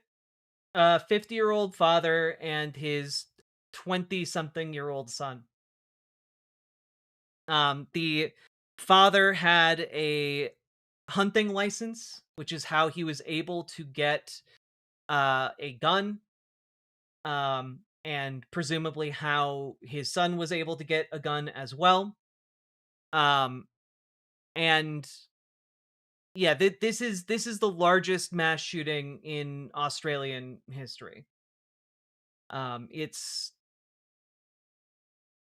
it is an event that has shaken the country to its core. There is already massive calls to toughen Australia's gun laws, which my understanding is in recent years that the gun lobby has been relentless in trying to seek ways to loosen gun laws in Australia. So this is going to push back on that effort. And yeah, it's like, to put into perspective, like, even with this mass shooting, Australia's rate of gun violence is 6,000%. 6,000% lower than the rate of gun violence in the United States.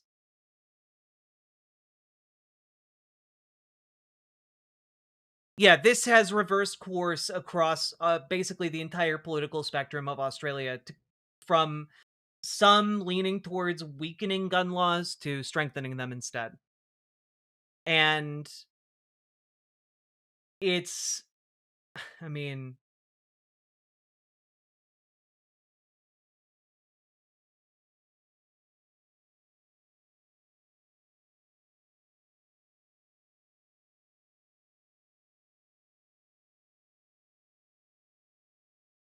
and it wasn't a good guy with a gun who saved the day. No, it was not a good guy with a gun who saved the day. It was a good guy with 2 kids.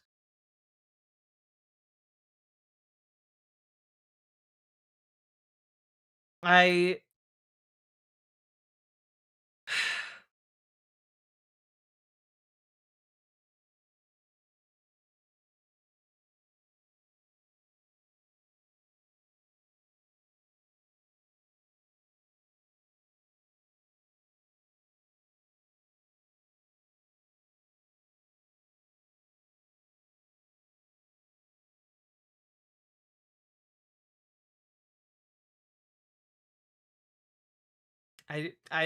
again, the video of that guy disarming, I just had to watch it again. The video of that guy disarming that shooter is incredible. It's wild to me.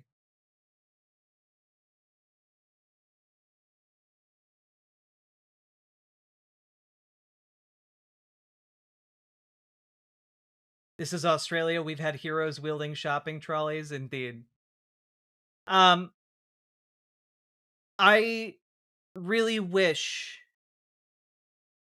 that those of us here in America could one day see a country and a government that responds to gun violence the way that Australia's government has. I hope one day we can fight to get that. Because we, here in America, we're at a point where, like, massacres of school children don't even merit a discussion on the national level. And cheers and props to every single Australian who has fought for a government that is at the very least capable of responding to a massacre like this in a proactive way to prevent it from ever happening again.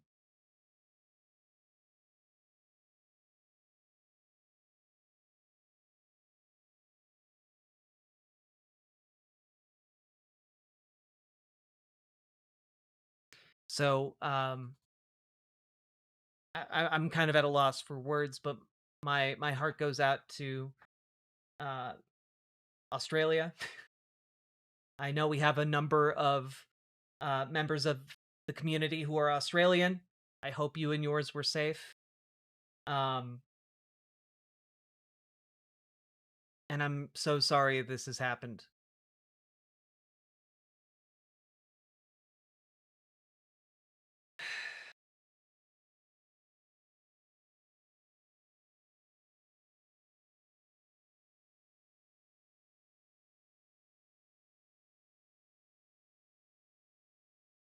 I really don't trust it when governments act to protect their citizens at this point. There's always a catch. I mean, the catch when Australia last intervened to make it harder to get guns was that, the rate of gun violence plunged to a micro fraction of what it is in the United States.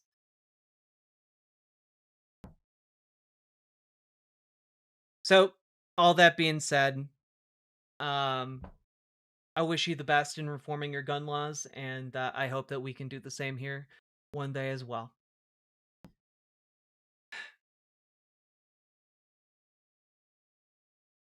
Let's keep on going.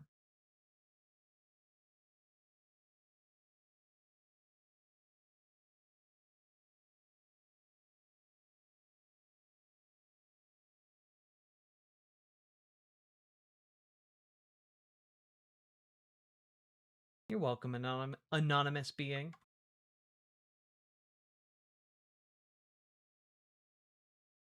We've had protests every weekend for more than a year. Australians know how to do the good work of getting involved in politics, you know? God, what I wouldn't give for like a similar level of interaction with politics here in America.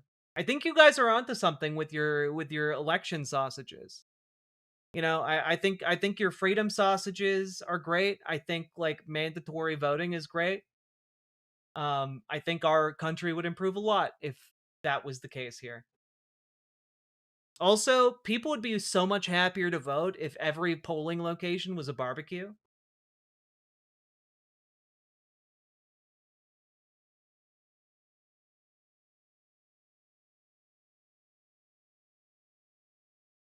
Gotta keep the bastards honest. And Punk Monk, I genuinely appreciate the correction.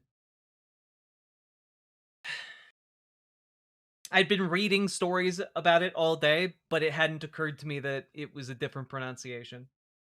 Democracy sausage, world-class politics. It's true. But Jack, food is a bribe. Yeah, I love that in America, giving a politician literally thousands of dollars isn't considered a bribe, but making food and giving it out for free at a polling site is considered a bribe. Like, fuck off.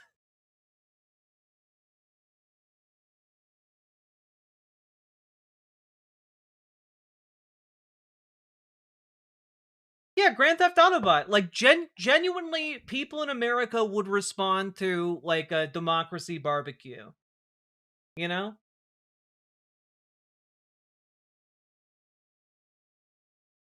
Alright. Like, comment, subscribe. Dude, you know the drill. Support the show if you can.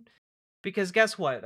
You guys make the show possible. Also, Stone Corbell, thank you for resubscribing. Very much appreciated.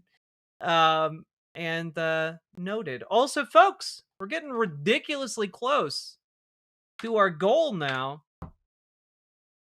We're almost at 420. Blaze it. Ooh, hiccup. Blaze it.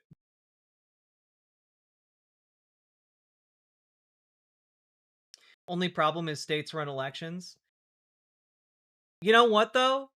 I think on a state level, we could pass laws to make democracy barbecue a thing. We could, in fact, do it. Sauce and suffrage? Oh, fuck yeah, Craig Hormanick. Let's get states into the sauce game, all right? Every state could have its own sauce. Oh man, that'd be great. The funds from sauce sales could go towards, you know, putting together the barbecue for the next local and state level elections and national level elections. I think this is a great idea. Democracy, tacos? Yeah. Yeah. I think this is a 10 out of 10 idea. As long as Hawaii isn't pineapple sauce? Well, no, obviously Hawaii would be some kind of delicious spam concoction.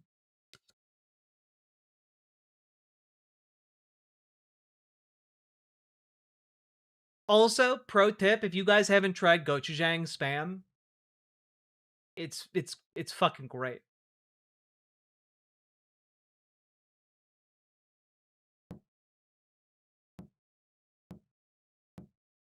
Can't call it a barbecue though?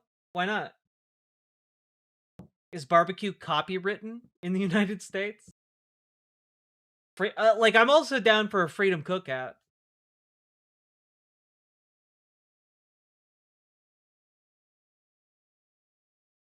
I enjoy being educated on topics. You're very welcome.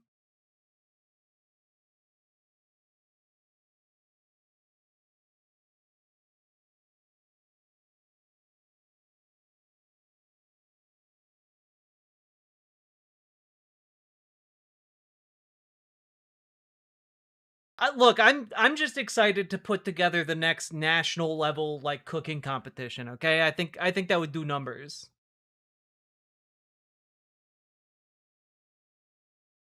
The Freedom Queue, indeed. Oh, but the Freedom Q would actually work really well because both it would be like Freedom Barbecue, but also the Freedom Q, i.e., the line you stand in order to vote. I think that would work. Hello, Speed Razor.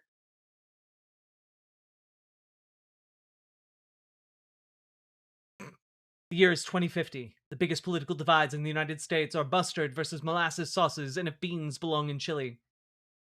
Well, one, beans absolutely belong in chili.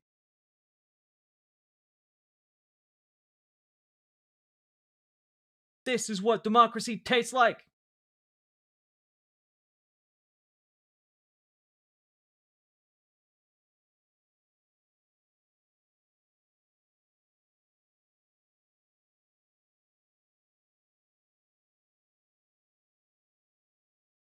Fuck we doing streaming on the weekend? Look, I'm trying to bank up enough content that I can take off some days during the holidays. That's what we're doing streaming on the weekend, okay? Also, please consider supporting the stream so that financially I can also withstand the holidays. Oof. All right.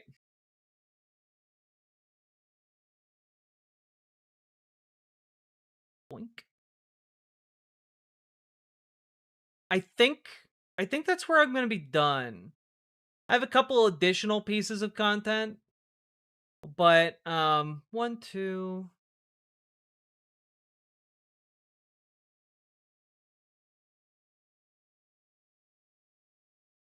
three, four. Yeah, we got four segments in.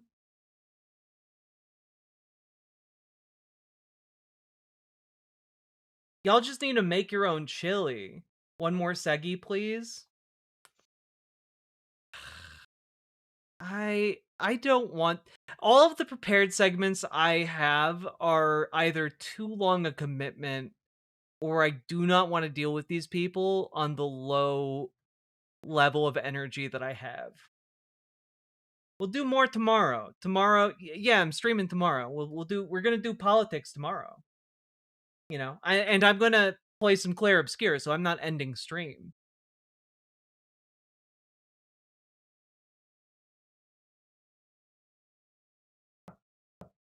Chorizo is great in chili. I believe it. We could do story time with Jack. Could just call Nancy Mace the C word. You could. True. Don't worry, T-Life. We'll get there tomorrow. Also, I think you guys will enjoy the stream tomorrow. I got a lot of kick-ass segments planned.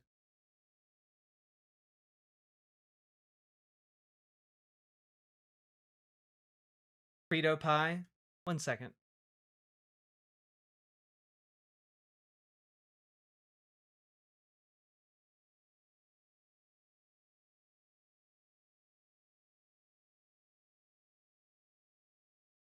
Ooh, venison chili?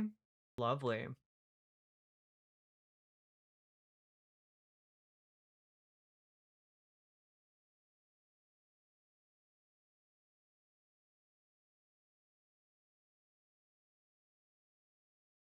Every segment in stream is kick-ass, though. Look, I think so, too. But part of the issue is we are in, like an interest slump, right? Interest peaked going into, like, Zoran Mamdani's election, and now we're kind of on the downslide before things pick up going into the midterms, right?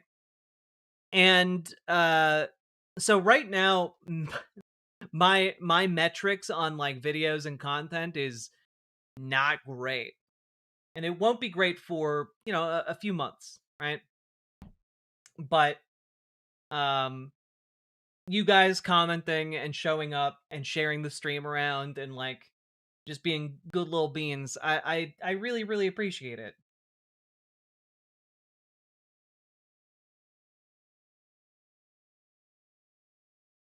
Favorite rice? I like nishiki. I'm sorry. I like nishiki short grain. If I'm making, like, Indian food, like, I'll make a basmati.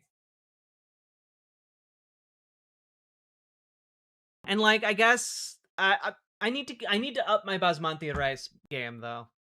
I need to get more aromatics in there.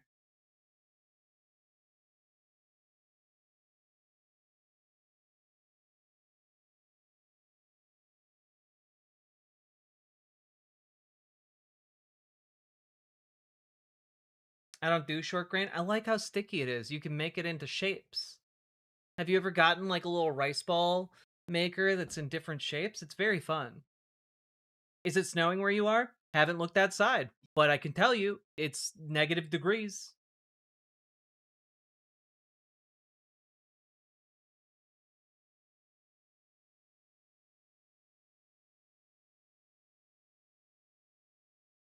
Been eating mujadara.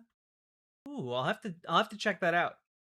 I've been really wanting to make I think it's like a Persian rice dish. I think it's called tadig. Yeah, it's like a scorched rice with like saffron. It's really really I'm looking forward to making it. Like look at this. Doesn't that look tasty? I forgot streamers don't go outside. Well, I'm also Minnesotan. We also don't go outside.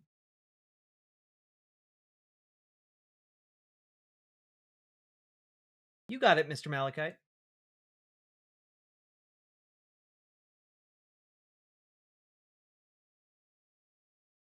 I'm joining the gym this Friday? Fuck yeah! I worked out today too. Let's go! Since when was there different kinds of rice? Oh, there are so many different kinds of rice?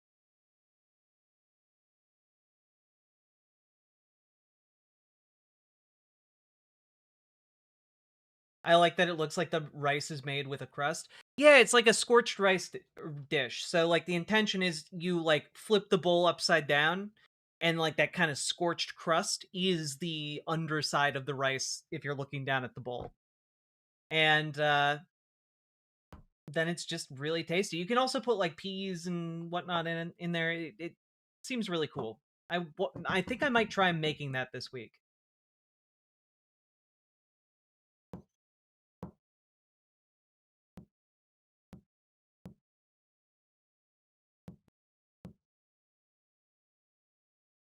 Also, I'm gonna say again, Cajun fried rice is fucking crazy good.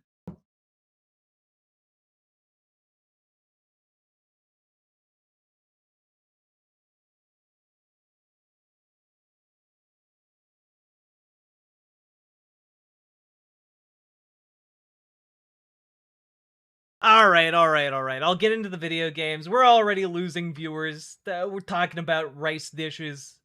Let's go. I'm gonna clear some obscure.